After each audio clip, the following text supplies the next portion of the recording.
to ka board feet sir ang makumpleto sa tibok isa sa biliran. 1 million board feet. Una maprubahan ang pag-apply din sa taga biliran. Kung di pa makumpleto ang board feet, stuck lang una. Standby lang una pero nasurvey na siya. Wow.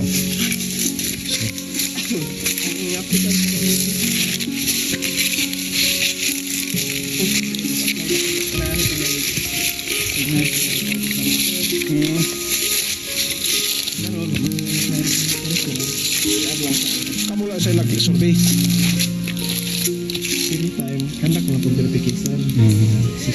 Ay! Number 10? Lawa number 4 der eh. Ha? Okay, namili mo sa number 1? Bali, tulong siya nakahugna nga inspeksyon. First inspection, morning kuan okular kung tinuod ba nga nay kahoy. Ikduha, mo gyapon kung tagpamatuod bang tinuod ba gyud. So basta apil pa na siya dinhi. Kaning kahoyan na amo pa ni dinhi. Basta di lang tumulog pasuso na katong nay murag dao. Ayan na nga dito kay kang Olympic na to. Pero kani amo pa ni dinhi. Nang kawayanan, mas bagay kaning kawayanan, hindi ta makasalig kay mulakaw. Kanang tuog sir, pwede na sa applyan dili. Applyan sa kanang supporting anak, lantay to. Lantay rel. So, kasi 2004 kasi sa private land to Basimit. Isa sa mga requirements Usa sa requirements sa kanang mga rare nga mga kahoy. Species. Kung sa pangalan sa English ng tuog, kung sa English ng tuog, Tuog na gud siya. Mo na gud na iya. mo na Kumunig. mo ginang kumunin tuog. Rosewood na ito. Tuog, Rosewood. Rosewood siya. Rosewood. Bali mo 'to yung mga requirements. Philippine Rosewood. Philip.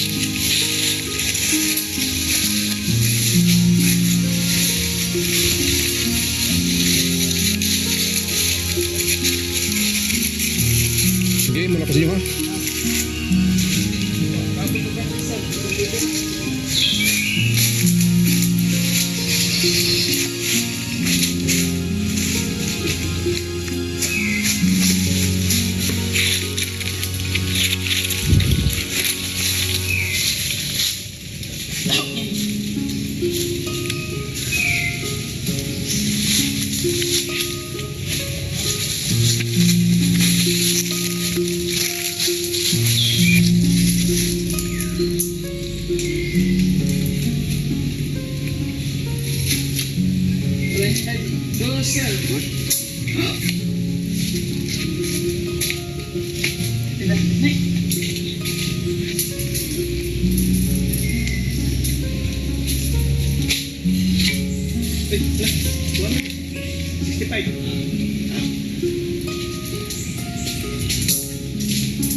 wala ba ya?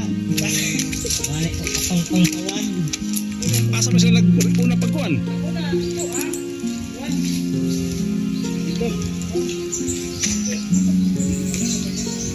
Nadiya sa pita, diha. Sige, kaya gato sa unahan. Hawan man tuwa ito, magsulit kahoy. Ang gantong katapada ni kang tipos mi. Wato'y kahoy, parang may kahoy mo na mo ah. Parang kung kayo sa dapita, pang pintura, may pintura oh.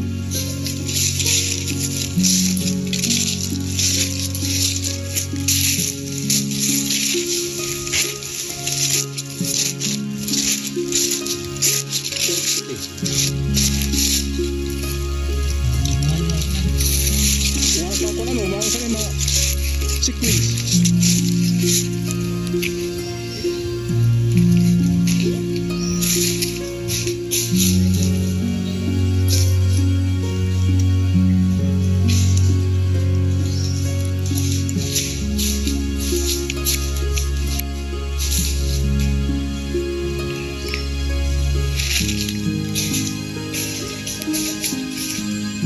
This is your Sam. See you on my next vlog and God bless us all.